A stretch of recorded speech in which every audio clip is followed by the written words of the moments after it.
publicado con mi propio sello editorial. En esta ocasión he decidido confiar en una editorial de aquí de Cali, acá hoy dando ese espaldarazo, si se quiere decir así.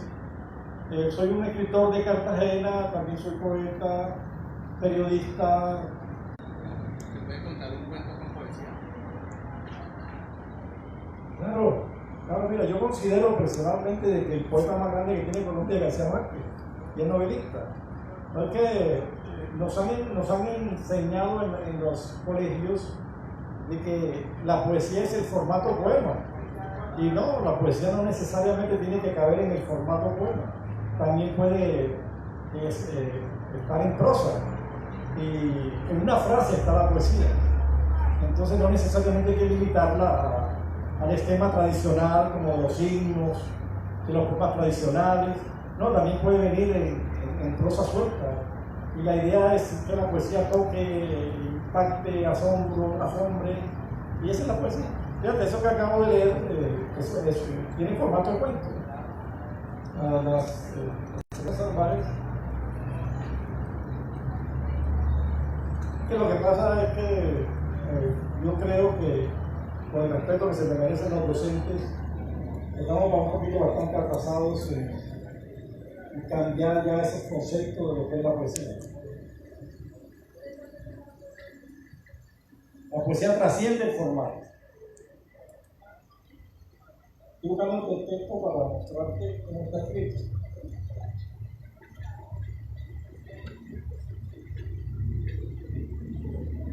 Estamos en vivo, maestro. Como puedes ver, el formato es de prosa. Entonces, la prosa también puede tener poesía. La poesía es la madre de todas las artes. La pintura es cruzada por la poesía. La música, la escultura, la arquitectura. Lo que pasa es que la gente dice, no me gusta la poesía, porque tienen la mala información de creer que la poesía solamente es texto en verso. Me gusta cuando callas porque estás como ausente, o hay días en que somos tan móviles, que prefiero bajo, pero no, la poesía trasciende todo eso, va más allá. Es más, hoy en día la gente está tratando de hacer la poesía en prosa. Y incluso cuando uno se acostumbra al formato poema en verso, es un reto poder hacer poesía en prosa, porque ya uno se familiariza y se acostumbra, que después le cuesta pasar al formato de prosa. Pero yo creo que se enriquece más cuando se hace en prosa, es mi opinión. Pero precisamente él viene a presentarnos la antología que tiene de su taller, que se llama El Claustro. Y ahí tiene cuento y tiene poesía. El Claustro es un taller de tertulia que tenemos en la ciudad de Cartagena, donde hay miembros de todas las edades, desde el joven de 20 años hasta la señora de 60. Y cada uno presenta unos textos. El libro viene dividido en poesía, en cuento y poesía, cuento y prosa, antología de cuento y poesía. La primera parte viene en cuentos y la segunda parte viene en poesía.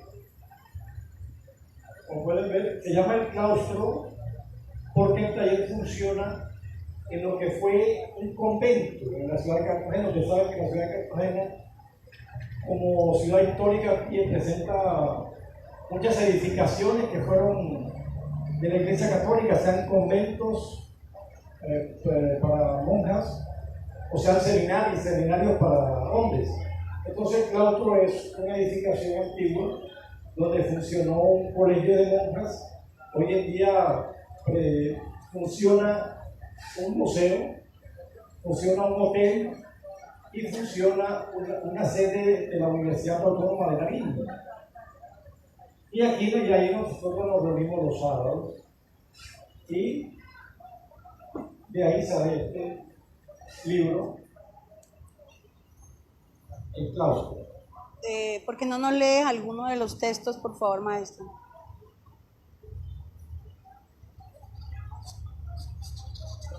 Para no usarte el tiempo de la gente, voy a leer un texto que yo tengo acá corto. Se llama Irit, hija de Sal. Tenía la ciudad en sus axilas. En su ombligo el mar hacía la espuma. Estaba hecha de gaviotas. Quienes la besaban sabían que de sus labios fluía el agua refrescante de los copos. Conocía todas las esquinas de la piedra, sus vertientes y calles alegóricas, cada historia, cada amante olvidado en cualquier noche. Los domingos se le podía ver apostando la luna con su vestido corto, dejándose seducir por el varón oportuno, el que pudiera entender que su pubis era un camino tapizado de bebidas. Algunos perdieron la cordura después de gozarla en una cama.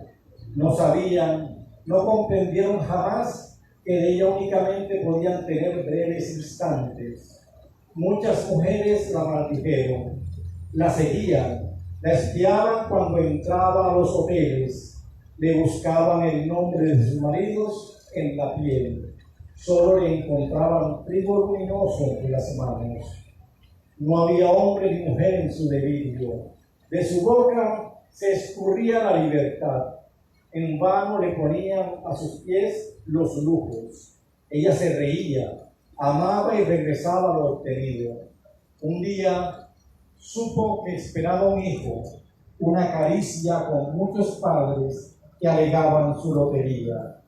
Pero no quiso saber nada de nadie. Prefirió el escape de la maleta. Una mañana turbia de agua y neblina. No hubo testigos que la vieran subir la escalera del avión al extranjero. Solo miró atrás un momento antes de convertirse para siempre en una estatua de sal en cualquier lugar del mundo.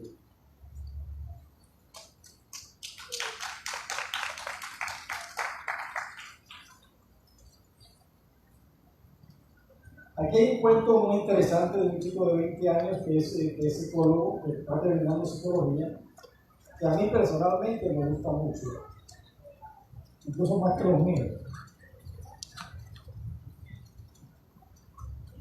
Claro que yo no sé dicho para que no se ponga no vaya a perder ¿cómo se dice? Los pies. Se llama Nubes con Angurria. La historia ustedes la conocen, es ese niño que apareció muerto en la orilla del mar Mediterráneo, de esos que intentaban, ese niño, la historia es esta. La cuenta aparentemente el fotógrafo que tomó la foto, él se personaliza en el fotógrafo ese y escribe como si fuera el fotógrafo. Creo firmemente que para triunfar como fotógrafo no solo se necesita de disciplina, contactos o un enorme talento. También hay que tener los oídos y los ojos alertas todo el tiempo. Porque parte del secreto está en que no se sabe cuándo alguna parte del mundo necesitará fotografías para proliferar el morbo o la belleza de la humanidad. Y ahí es cuando debes estar listo con tu cámara para lo que sea. Yo, por ejemplo, estaba defecando el día que me llamó un amigo que es vigilante en la playa de Bodrum. Me comentó que a la playa estaban llegando cadáveres de inmigrantes y que no se tardaba en llegar la prensa y sobre todo la policía para cerrar el paso a los don nadie como yo. Recuerdo que no terminé de hacerlo en el baño y tampoco me limpié. Cuando llegué todo era un desastre. Había cuerpos por doquier. El lugar estaba lleno de fotógrafos buscando la foto perfecta, el ángulo perfecto. Ajustaban el ISO de sus cámaras y enfocaban y desenfocaban con minuciosidad de cirujano. Yo me estresé y perdí las esperanzas. ya habían llegado los buitres con sus cámaras y no me habían dejado nada. Pero después de unos minutos de estar viendo el mar, vi flotando cerca, como a unos 7 metros, un cuerpecito hermoso. Brillaba como un regalo de Dios. Faltó poco para que me pusiera a reír como un misterio. Sin pensarlo 2 veces me metí al mar, lo saqué y traté de ponerlo en la orilla en una posición mucho más tierna que su apariencia física. Muchos empezaron a acercarse cuando vieron mi hallazgo, pero yo les rugía: es mío, yo lo encontré, apártense. Luego de haberle tomado 50 fotos desde distintos ángulos, en la posición que más me encantó, boca abajo, con la colita alzada y con la mejilla metida en la arena como si durmiera placentero, llegó un policía apartándole, justo cuando ya mi modelo me había satisfecho. Mi principito, mi Ailán, el nombre lo dijo un noticiero días después, pero no lo recuerdo. De todos modos, digamos, en la deshumanización de determinados, en este caso el fotógrafo, no necesariamente pues, el fotógrafo sea así, pero desde su óptica de creador, él percibe que ese morbo de esa foto que le dio la vuelta al mundo, pues el hombre de pronto pudo haber sido así. Son los atrevimientos de los autores, que no necesariamente tienen que ser al pie de la letra de la vida real. Uno quiere hacer una obra, digamos, un cuento, una poesía. Yo he visto que muchos autores, en especial Gabo, que lo estoy leyendo ahorita, hacen un final muy rotundo. O sea, vas contando una historia y de repente en una sola frase hace un final como contundente, pues, contrastando el resto de la lectura. Me preguntaba yo si de pronto, si uno quiere construir una obra, no es interesante también crear un final entretenido, un final, o es mejor así.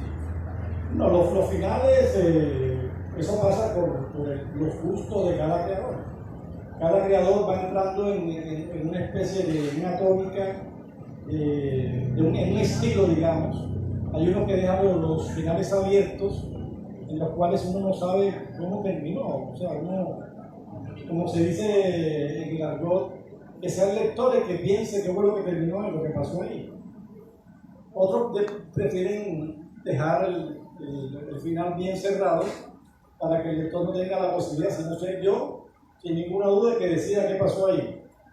Y hay otros que, como tú dices, cierran abruptamente, pero tanto comenzar como terminar un cuento o una novela es un verdadero arte. La primera línea de un cuento o de una novela te da el tono de toda la obra. Tú te puedes equivocar en la mitad de una novela, puedes perder al lector en cualquier momento, pero lo puedes recuperar. Es decir, ¿cómo te explico? De pronto llega un momento que un cuento o una novela se puede poner un poco tediosa, pero tiene suficiente tiempo para corregir el error que estás cometiendo y volver a capturar al lector. La idea, ¿cuál es? La idea es que el lector nunca se te vaya de las manos, porque hay demasiada oferta, y lo pueden ver en la cantidad de libros que hay. Entonces, hay tanta oferta, y maestro como Borges te dice de que si un libro te aburre, déjalo, porque ese libro no es para ti, o por lo menos no es para ti todavía. Entonces, ¿qué es lo que tienes que hacer tú como cuentista o como narrador? No cometas la falla de que el lector se le distraiga, porque el lector que se pierde no se recupera. En la novela se pueden de pronto tener esos deslices. Y ustedes ahí saben por experiencia de que hay novelas que de pronto caen, pero nuevamente se recuperan y termina siendo una gran novela. Por ejemplo, Rayuela, mi concepto, es la novela más mencionada de Cortázar. Tiene unos que yo considero baches donde uno se aburre, pero él vuelve y recupera al lector con su maestra, con su genio y con su maestría. Pero todos somos Cortázar. Entonces la idea es que cuando tú estás haciendo narrativa, practiques también cuando tú eres lector. ¿Qué me gusta a mí como lector? ¿Y qué errores veo cuando yo estoy leyendo una novela o un cuento para yo no cometerlo? Y así yo me voy saneando en mis propios errores. Entonces, en fin, como Shakespeare decía, cada cabeza de un mundo, cada narrador, cuentista, novelista tiene su estilo. O como decía Oscar de León en su salta, cada cual tiene su estilo de verdad. Lo importante es no perder el lector. El toque se entiende, no se recupera. Entonces, cierro el libro, que yo lo vuelvo a leer luego, y ese luego no aparece, sino más nunca. Entonces, aparece otra oferta, aparece Claudio y se lo dijo. Bueno, como aprovechando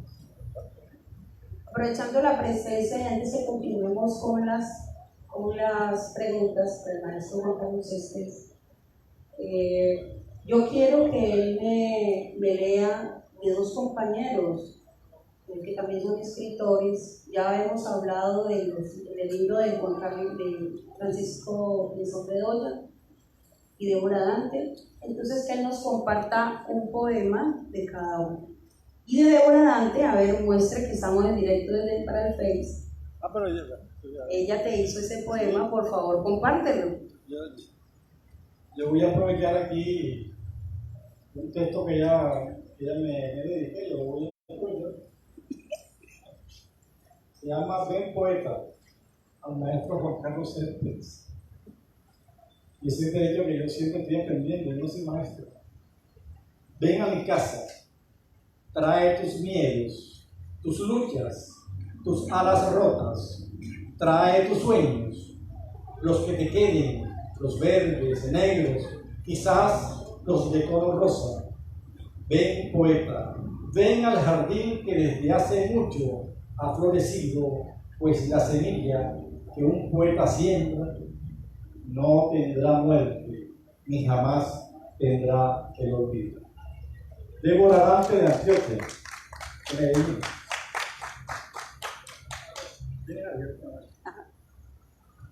¿Los presentas? Pues. Francisco Pinzón Bedoya, Sentires en Mi menor. El texto Liberación. ¿Liberación? Detrás del espejo hay un animal enjaulado que nos espera silencioso. Lanza su magia fiera sobre la debilidad de la razón, con ese fin artero de socavarla para así tomar posesión de ese yo que no es como lo ven, paseándose orondo por los jardines al sol. Tal vez sea menester dejar que haya una sombra, una nortumbria que someta al ser para descubrir quién es ese que día a día nos acecha.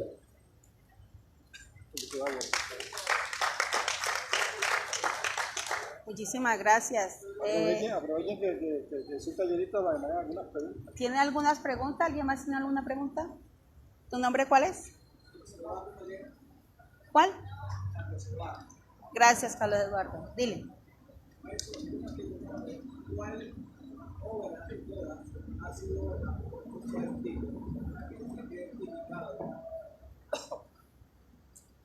Eso es como decirle a alguien que cuál es tu hijo más bonito.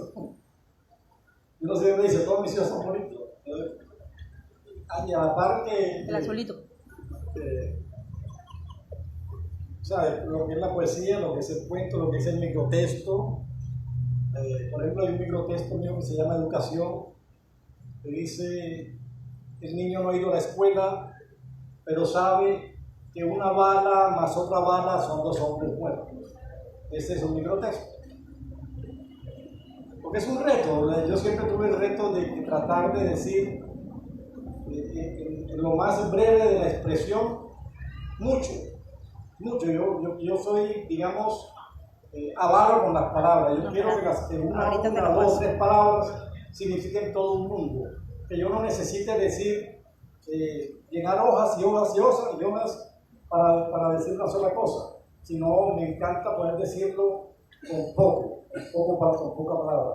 Y ahí me llamó la idea de crear los microtextos que se llaman Muchas historias, pocas palabras, que es mi primer libro. Un libro de microtextos que me lo generó la inquietud del guatemalteco Augusto Monterroso. Ustedes conocen el microtexto de dinosaurio. Al despertar el dinosaurio aún estaba ahí. Es una vaina que aparentemente es una bobada, pero que tiene un trasfondo histórico y político profundo. Cuando uno se entera de que una frase puede decir mucho, oye, uno se trata de captar el poder a la palabra. Y aparte, como decía Heráclito, que todo fluye y todo cambia, y que el hombre de ayer no es el mismo de hoy, y el hombre de hoy no será el mismo de mañana, entonces cada vez que tú escribes algo, lo estás escribiendo desde el hombre que eres. Entonces el hombre que escribió la novela ya no es el mismo que el hombre que al día siguiente escribe un poema. No sé si me explico. Entonces cada vez que uno hace algo es un episodio de la vida. Es un ser del día. Mañana quién sabe. Entonces, aunque fíjate, te voy a poner un ejemplo. Cuando Miguel de Cervantes Saavedra empezó a escribir, él quería ser un gran dramaturgo, Tenía ese pique con López de Vega. Y él quería ser un gran dramaturgo, pero la historia que dio la historia. Un gran novelista. O sea, tú te puedes querer proponer algo y resulta que el resultado pues es otro, independientemente de lo que tú quieras. Y él, tratando de ser un gran dramaturgo, escribió el Quijote de la Mancha, que se convirtió en el comienzo de la novela moderna, y hoy sabemos de que es el novelista más grande que ha dado la historia, tanto que a su vez tiene inventado como 2000 y pico palabras, cuando él no fue lo que se propuso eso. O sea, ¿a dónde yo puedo decir? Yo puedo decir, mi mejor novela es esta, pero de pronto la historia dice otra cosa. No, yo no tengo novela. ¿Cuál te gusta más de tus libros que pues, siempre me va a gustar el primero, porque es la primera aventura, el primer atrevimiento, el primer vencer la vergüenza, el primer vencer el pudor y empezar a atreverse a hacer cosas. A mí me gusta La lucidez del contaminado, esperamos lo A mí podamos me gusta La lucidez del contaminado, que es un texto de poemas un poco crudos. Yo entiendo que cuando tú se te abren los ojos y descubres toda la intensidad que tiene el mundo, eso te puede espantar. Yo escribí ese libro, La lucidez del contaminado. Bueno, este es el último, es una mezcla de poesía erótica con poesía romántica, sin ser un romántico. Porque yo tengo entendido, y siempre lo digo en los talleres a donde voy, que lo más difícil que hay en la vida es escribir sobre el amor. ¿Por qué? Porque todo el mundo escribe sobre el amor. Y cuando todo el mundo toca el mismo tema, prácticamente lo agotan. Por eso cuando Voltaire dijo de que el primero que comparó a la mujer con la rosa era un genio, pero el segundo es un imbécil. Entonces hay que tratar de ser el primero y no el segundo. Entonces por eso es que escribir sobre el amor es tan difícil. Es decir, Octavio Paz nos enseñó a decir, diciéndonos que hay que decir las cosas como si nadie las hubiera dicho. No es que no lo hayan dicho, sino como si no lo hubieran dicho. Y también decía de que como la gente olvida, hay que seguir insistiendo por lo mismo. Como cada generación tiene sus propios requisitos y su propia forma de ver las cosas, entonces nuestro lenguaje también tiene que ir cambiando y adaptándose al correr del tiempo. No es el mismo enamorado del siglo XVIII que el mismo enamorado del siglo XIX, que el mismo enamorado del siglo XX y mucho menos que el mismo enamorado del siglo XXI. Entonces lo que yo digo a un tallerista es, chico o chica, está bien que le escribas al amor, pero escríbele desde tu presente, no desde tu pasado. Tú no vas a escribir un poema de amor con un tono del siglo XVIII. Eso no puede ser.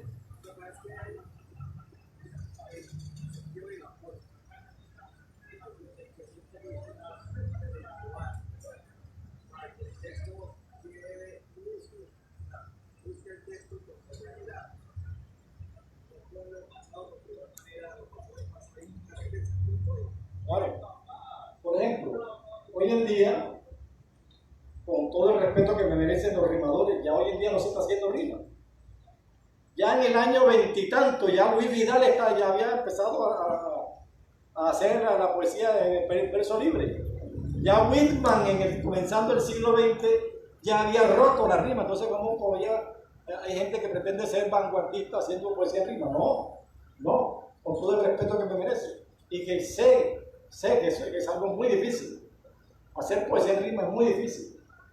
Prácticamente que llegó un momento en que se convirtió como una ciencia. Y la gente se preocupó más en el conteo de las sílabas que en el contenido de la expresión. Yo les decía en un taller, yo puedo decir, mire, yo he visto máquinas de rimar, pero que no tienen poesía. Por ejemplo, usted me puede hacer tranquilamente una lista de mercado del verso, pero eso es poesía, no es poesía. Y puede contar perfectamente los versos alejandrinos, pero no es poesía. ¿Sabes? Hay una frase que se reduce a que el poeta es hijo de su tiempo. El poeta es hijo de su tiempo. Si tú eres el poeta de este siglo, eres hijo de este siglo. Vas a escribir o a vivir de lo que está viviendo este siglo. Ya lo que vivió Rubén Darío, Juventud Divino Tesoro, ya que vas para no volver, ya eso hace casi 105 años. Ya eso lo cantó Rubén, ya Rubén lo agotó. Lo mismo que hizo Silva, o sea, Asunción Silva. Ya él lo agotó. Ahora le toca a usted abrir su nuevo camino. Por eso Robert Frost decía que la poesía es cuando se llega al camino, métase por el camino donde nadie ha transitado. El otro camino ya está suficientemente pisado, suficientemente hollado, suficientemente agotado. Pues coja, si usted quiere trascender, coja el camino donde usted le toca abrirlo. Es más difícil, pero te vas a encontrar a ti mismo, vas a ser auténtico, no vas a repetir. Ese es mi concepto, la esencia de lo que debe ser un poeta. ¿No vamos bien? Bueno, yo voy a aprovechar, ya que está aquí, para hacerle dos preguntas. Él ha sido invitado para la antología Siempre Vemos Arte. Entonces, que usted me diga el concepto de poesía brevemente, maestro. Y los consejos para el escritor. Voy a aprovechar, vamos a hacer el video ahí, pero de una vez vamos a aprovechar acá. Fíjate que de casualidad que ayer yo presento en Cartagena una actividad que se llama Martes de Arte y Letras, donde igual como acá estoy yo sentado, hoy está Mónica en mi lugar, allá en Cartagena ayer presentamos una poeta y yo le hice esa pregunta. ¿Qué poesía es? Entonces yo le dije, ¿por qué es que cada poeta tiene su definición? Y es válida, porque uno da una definición desde su imaginario. Entonces mi imaginario es distinto al imaginario de otra persona. Yo no puedo pretender que mi definición satisfaga la de otro. Bueno, es que cada persona tiene diferentes puntos de vista, de análisis y de percepción. Claro. Así que diría que cada persona define esa frase con las frases que más le Vamos de acuerdo. ¿Te acuerdas cuando a Gustavo Adolfo Bécquer la chica le preguntó qué era poesía? ¿Y qué respondió él? Poesía eres tú. Y es así. Poesía es todo. Todo la poesía. La poesía está en todas partes. Lo que pasa es que nos han hecho creer que la poesía son los esquemas, esos rígidos de los versos. No, esa es una forma de poesía. Pero usted ve el grito de Edward Munch. Eso es poesía. Usted ve el Miguel Ángel, eso es poesía. El Partenón es poesía. La Quinta de Beethoven es poesía. La poesía trasciende la forma. Pero no podemos quedarnos con la limitante del verso. ¿Verdad? La poesía va más allá de todo eso. Eso es mi concepto de poesía. Pues es todo, absolutamente todo. Y la muchacha y la poeta ayer dijo algo hermoso. Yo me quedé, y ahí hablaba al público, y yo me quedé pensando, ella dice, pues ya para mí es haber visto a mi amigo Ciro en el ataúd. O sea, yo quiero decir, oye, sí, claro que sí, eso también es poesía. Es la cara de una persona que fue cara para ti, que movió tus sentimientos y verlo ahí. Esa sensación es poesía también. Porque no solo no es cierto que la poesía solamente es belleza. No, la poesía va más allá de la belleza también. Algo triste. Por eso uno de los poemas que yo más quiero es la canción de La vida profunda de Porfirio Barbajaco, porque te pasea por todos los aspectos del ser humano.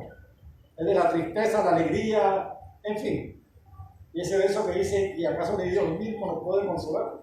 Eso tiene un peso terrible, que sí, porque a los que somos creyentes en Dios, y si escuchas ese verso que dice, ¿y acaso ni Dios mismo te puede consolar? ¿Quién te va a consolar? Eso es para mí la poesía. ¿Cómo es la otra? Lo de... Mira, ya ese consejo lo dio Borges. Y ni siquiera lo dio Borges, lo dio el papá a Borges. Hombre, lee mucho, escribe poco, destruye todo lo que pueda. Y así, porque uno es terco, uno hace cualquier cosita y uno cree que esa vaina está buena. Porque en el momento que uno escribe, uno, como decía Hodderly, uno es un pequeño Dios. Yo le digo a los talleristas cuando la hoja está en blanco, me acuerdo del Génesis, que no había nada en la faz de la tierra, y esa hoja es igual a la faz de la tierra, está blanco, limpio. Entonces tú eres como Dios que te paseas tus ojos por esa hoja en blanco y vas a crear un universo que va a salir de tus manos y se va a trasladar ese papel. Ahora, ¿el resultado cuál es? Pues al comienzo vamos a pensar que es la octava maravilla, pero quizás no sea así. Quizás no sea tan buena o tan bueno el resultado como uno lo creyó. Entonces yo digo, uno debe ser como dos personas. Quien escribe el texto, en ese momento uno es como Dios. Pero después debe venir otra parte de uno, que es como la cara de la moneda. Y uno llama un crítico criminal, que es no tener compasión de uno mismo. Yo decía, voy a ser más duro conmigo que lo que pueden ser los críticos. Yo les decía, yo digo a los talleres, mira, es mejor que nos critiquemos aquí de una manera salvaje y criminal antes que nos alabemos y nos digamos una cantidad de cosas para lavar el ego, para endulzarnos el ego y salimos por esa puerta y no aguantamos el primer trancazo que nos pega una crítica. Mejor que me den duro para yo ir a corregir mis cosas y después tratar de que... Como hay una frase en la guerra que dice que el entrenamiento sea tan duro que la guerra parezca un juego. Entonces, que la crítica sea tan dura que allá afuera sea un juego. Esa es más o menos mi idea. Gracias. Una inquietud que me surge. Si yo quiero ser escritor, a la vez puedo ser mercader, es decir, es bueno complementar el marketing con el, o sea, tener la idea vaga de venderse uno, vender su producto, su libro, o es mejor tener un criterio definitivamente como escritor y apartar la... Te entiendo perfectamente. Es que no se puede... Las estadísticas de lectura en Colombia son muy tristes. Yo ayer le decía a una muchacha, en Colombia prácticamente se está leyendo 2 libros por año. Un colombiano promedio se lee 2 libros por año. Oye, eso es vergonzoso. Yo le decía, tú no lees, ¿sabes qué? Yo me leo los tuyos. Lo que tú no lees, me lo leo yo. Y lo que tú tampoco lees, me toca leerlo a mí para tratar de subir un poquito la estadística. Porque si somos drásticos, hay gente que no tiene un libro. O sea, no estamos hablando de literatura solamente. Porque puede ser cualquier tipo de lectura. Es que no están leyendo absolutamente nada. ¿Sabes? vivir de la literatura en Colombia es muy difícil, muy difícil. Precisamente porque si no compra el libro, ¿de qué va a vivir el escritor? ¿Verdad? Si García Márquez no se va de Colombia, no gana el premio Nobel. Es así de sencillo. Su amistad con Fidel Castro hizo que llegara a México. Allá en México se hizo amigo de Carlos Fuentes. Carlos Fuentes lo recomendó a Mitterrand. Y quien lo postula al premio Nobel de Literatura no fue ni siquiera la Academia de la Lengua colombiana, sino la Academia de la Lengua francesa. Porque si fuera por nosotros no tenemos Nobel de Literatura tampoco. Eso es triste. Porque el colombiano triunfó primero afuera, y cuando ya viene con el espaldarazo de la crítica internacional, ahí sí venimos a reconocer, porque es que los de allá afuera sí saben quién es lo que es la gente buena, y los de aquí no saben nunca. Entonces tenemos que esperar que nos digan afuera qué escritores son buenos para venir a aceptarlos acá. Y así ha pasado con todos, con Germán Espinosa, con Zapata Olivella. Así se hacen por fuera, los avalan por fuera, y después acá venimos a aceptar nosotros. Así son verdad que son escritores, como lo dicen ellos primero. Los colegios están fallando, los profesores están fallando. La lectura está fallando. Si no incentivamos lectura, no hay lectores. Y si no hay lectores, los escritores tienen que salir del país. Y no pueden, normalmente no se va a vivir solamente del libro, ¿no? Se puede vivir del libro. Hay que tener, la mayoría son profesores. La mayoría de los escritores son profesores. Ya yo fui profesor en Derecho. Hoy en día tengo unos negocios por ahí que me gané cuando fui abogado. Y vivo de eso, no de la literatura.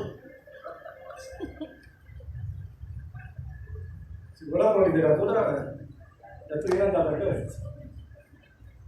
Ahora sí me ayuda. Quería saber qué piensan los profesores,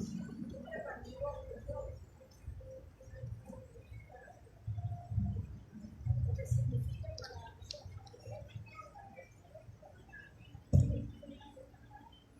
Julio Flores fue el poeta nacional en una época. Fue hasta coronado, luego fue en el Teatro Colón de Bogotá. Y hay una concepción equivocada del poeta que lo imagina como un ser angelical, un ser tocado por los dioses y que debe ser como un ángel. Y eso no es cierto. El poeta es como cualquier ser humano sujeto a todas las pasiones, tanto sean buenas como sean malas. El poeta Bilón era un atracador y asesino. Rimbaud era un Verlaine. Y entonces Julio Flores fue atacado con saña por haber sido escogido por el pueblo, porque en la época de antes el pueblo interactuaba mucho con los poetas, como los poetas rusos, que son muy populares. El poeta ruso se paraba en las plazas. En una época aquí en Colombia también pasó eso, y Julio Flores era muy seguido por el pueblo. Entonces eso le generó una cantidad de envidias. Eso sumado a su enfermedad, donde el médico le recomienda las aguas termales de Usiacurí, donde allá se encuentra con una pelada. Una ruta. Sí, una pelada, una peladita. Allá se casó, yo creo que creo que hace poco murió uno de sus últimos hijos. Y allá hizo su vida y se desaprendió de todo esto, de la poesía. Y creo que a Raúl Gómez Hattin también le pasó eso. Raúl Gómez Hattin recibió una crítica infame en una revista nacional y él no tuvo la capacidad de resistir esos ataques y sucumbió, creo que entró en crisis, delirio. Y se esporronicó, como se dice en Carolina Costa, se esporronicó, corrió a la calle. Eso sumado a su problema de bipolaridad y su drogadicción, terminó llevándolo pero un gran poeta. Recomiendo el libro Los hijos del tiempo, que me parece uno de los mejores libros de Colombia. Los hijos del tiempo. Gracias, amigo. Cuando tú hablas, que aquí en Colombia no se lee, todo es una verdad, todo está ahí. Es parte de un proceso que se la estructura del Estado y la parte educativo que nos lleva a que nosotros leamos con los que implica leer, porque nos interesa que la gente lea, porque algunos de estos aspectos van de salir contigo de las cosas y entonces no es fácil la dominación y eso lo vemos aquí culturalmente prácticamente una cuestión de la cosa electrónica que se domina y es inconcebible. Estaba yo Mario que decía, ¿cómo es posible que en un país digamos, que va como tan mágicamente diga no, es una tragedia? ¿Cómo es posible que vamos a tanta ley anticorrupción y la gente no la vota? Eso es claro. Eso no es fortuito, eso es fríamente calculado. Así como la chica Santo Domingo decía que los hombres las prefieren brutas, el Estado los prefiere brutos. Eso no es misterio, eso lo sabemos todos, desde los griegos que negaban la educación a sus esclavos, y miramos a los griegos como si fueran los adalides de la democracia, y en embargo eran absolutamente esclavistas y le negaban educación a los demás para tenerlos en la oscuridad de la ignorancia. Entonces sabemos que una persona ilustrada o educada es muy difícil de manipular. Por eso que los índices de lectura son obviamente bíblicos con relación a México, a Brasil, a España, en fin. Pues son políticas de Estado que el Estado no lo va a hacer. Entonces, si usted tiene hijos, usted es el que tiene que encargarse de educar a su hijo, porque el Estado no lo va a hacer. Si fuera por el Estado, usted no se leía un solo libro en su vida. Porque la lectura es subversiva. De quien abre los ojos, es muy difícil que alguien le ponga la boca. Desde todo punto de vista, de todo punto de lectura. Es así. Es triste, pero es así. Para mí el país más ignorante son los Estados Unidos.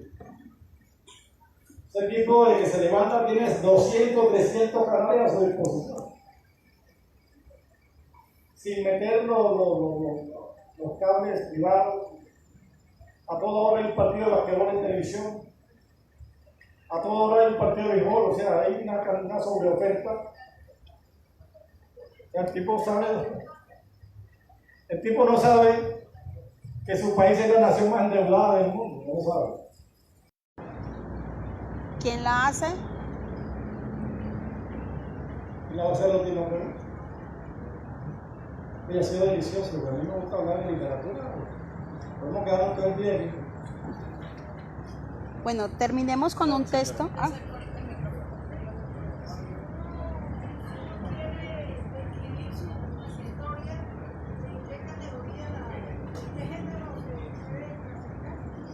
Bueno, si vas a hablar de tu vida, puede ser que va a ser una biografía, una autobiografía. Pero no te creas tampoco que todos los escritores son creadores. Normalmente lo que hacen es cambiar nombres. O sea, conoció la historia de que pasó, o sea, ¿cómo te explico?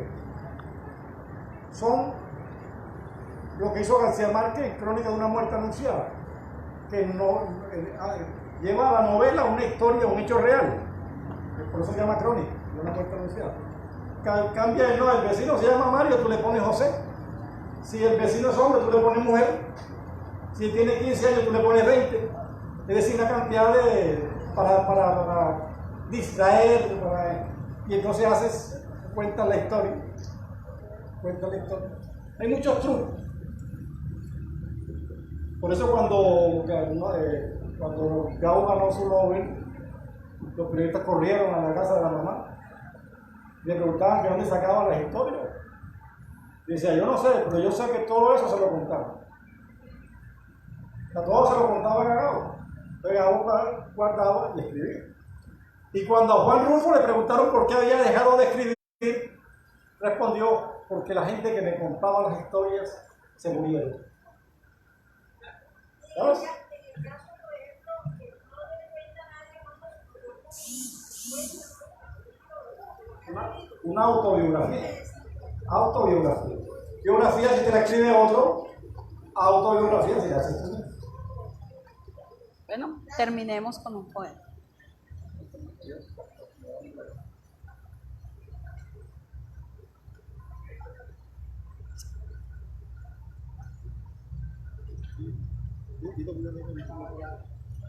Bueno, como el tiempo se nos